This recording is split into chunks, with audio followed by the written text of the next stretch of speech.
the photo was false. Who is the Green Arrow? Number two, photos can be doctored. They could have put Bruce Wayne's head on that body. Has Bruce Wayne left Gotham to hang out in Star City recently? No.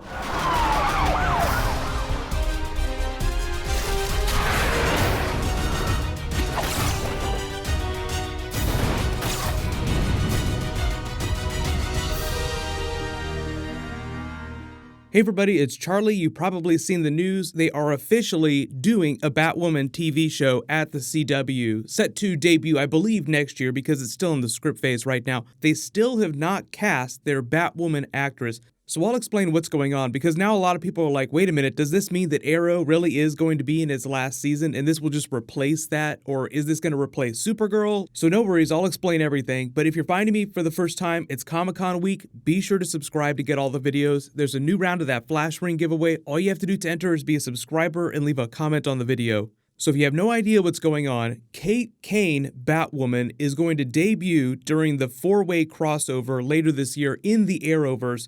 Now remember, we do have Black Lightning. That's technically the 5th Arrowverse show, but they said that it's not connected to the Arrowverse, so there's really still just the 4. As you would imagine, because Batwoman is debuting during an Arrowverse crossover, it is officially being pitched as an Arrowverse show. So yes, we just need to say the obvious. Arrow is in its 7th season, ratings are declining on pretty much all the shows a little steadily, so I think they're hedging their bets and they want a really big character that sort of checks all the boxes for the demographic that the CW is looking to get. They want a strong female lead, they want dark tone, and they want an LGBT character. So in the way that Arrow and Black Lightning are the darker, grittier Arrowverse shows, I think Batwoman is just the newest bullet in that chamber. I know a lot of you are asking for 13 episodes instead of 23 so they can do quality over quantity. I think now that we're moving into the digital age of television, like people are getting their shows more and more from digital devices than they are from traditional TVs.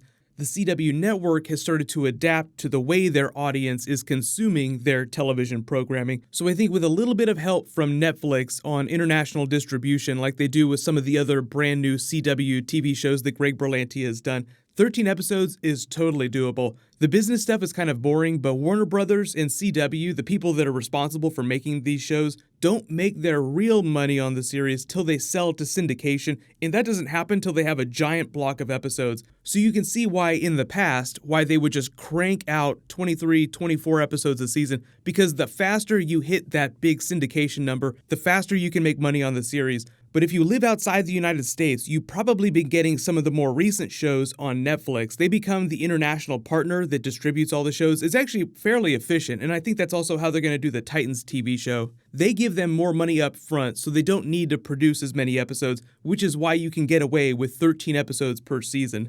But the big stuff, if you're not familiar with the Kate Kane Batwoman character, they'll probably do a version of her origin story. Maybe she'll already be Batwoman when she shows up during the four-way crossover. Then maybe when they actually get to the first episode of the Batwoman TV series, they'll do the Arrow thing where they have a couple flashbacks that explain her backstory. They haven't confirmed that yet. I think they'll have run of the Batman comics in terms of characters that they use, unless the characters are in a movie, getting ready to be in a movie, or they're already earmarked for another TV series like Titans. So I don't expect Dick Grayson to be a character on the Batwoman TV series. If you haven't been reading the comics recently, Batwoman is actually getting ready to be kicked out of the Bat family by Batman because she straight up killed Clayface. So I think one of the important things to remember is the tone and what her character is like. I could have handled these C-listers on my own.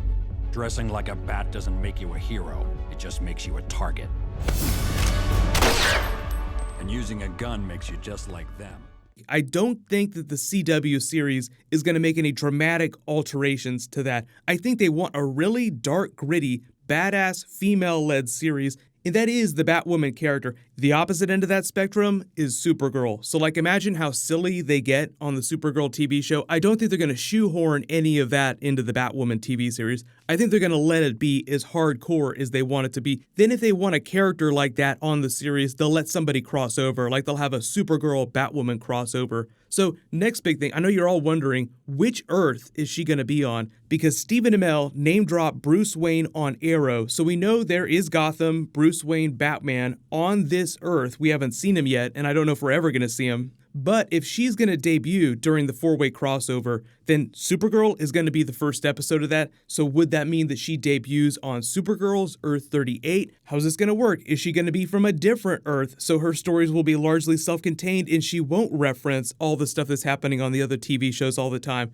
But if they decide to put her somewhere else, I think it'll be fine. Flash is the key to the multiverse. He can port to other dimensions as fast as he wants. Cisco is the key to that. There's even a point in the comics where he gets powerful enough to phase between universes on his own. Speaking of which, we actually do have a preview of the first episode of The Flash. I'll do a video about that later today. It's just that the Batwoman TV series is actually a pretty big deal, so I wanted to do that video first. Crib notes is that she went to West Point. She's a total badass. She was training to be part of the military. They found out that she was a lesbian, kicked her out of school. She became a bit of a ne'er-do-well party girl in Gotham, got picked up for speeding by Renee Montoya. They got into a relationship. Later outside a club, she got mugged, fought off her attackers. Then Batman shows up and it gives her the idea to be a vigilante because she has the skill, she has the training to be a vigilante, but she hadn't hit rock bottom yet. She didn't have the drive or the desire to make herself better or make the city better or help people out. So that's when she chose to become the Batwoman.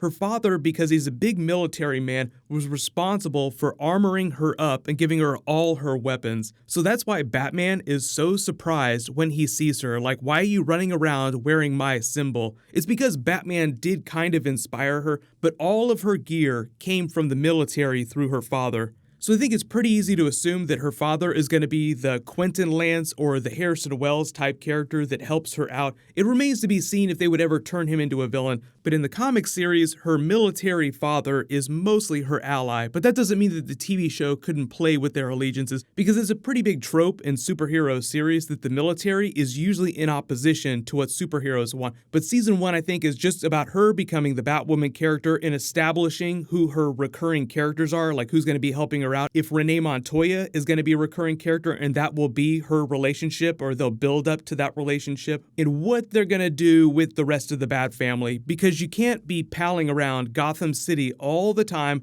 without explaining where Batman is. So they'll have to find some way of referencing Bruce Wayne. I think they're totally free and clear to mention Bruce Wayne, but as for Batman showing up in a genuine bat suit, I think that might be off limits. But if they were able to do Superman on the Supergirl TV show, then I wouldn't be surprised if they work up to a genuine Batman appearance in a bat suit eventually. Maybe not first season, maybe like second, third, fourth season. Just depends on how successful the TV series is. So let me know in the comments. Series is wide open. What do you want them to do with it? Do you want it to be super hardcore? Do you want her to be on Supergirl's Earth? Do you want them to have a lot of crossovers? Do you want her to be on Earth 1 so she can cross over with Flash and Arrow? The Flash video that I'm working on will post a little bit later today. We have a better look at Nora's costume and some big twists for the first episode of The Flash, so I'll do a preview video in a little while. While you wait for everything, click here for my new Aquaman preview and click here for brand new Avengers 4. Thank you so much for watching. Happy Comic-Con week. I'll see you guys tonight.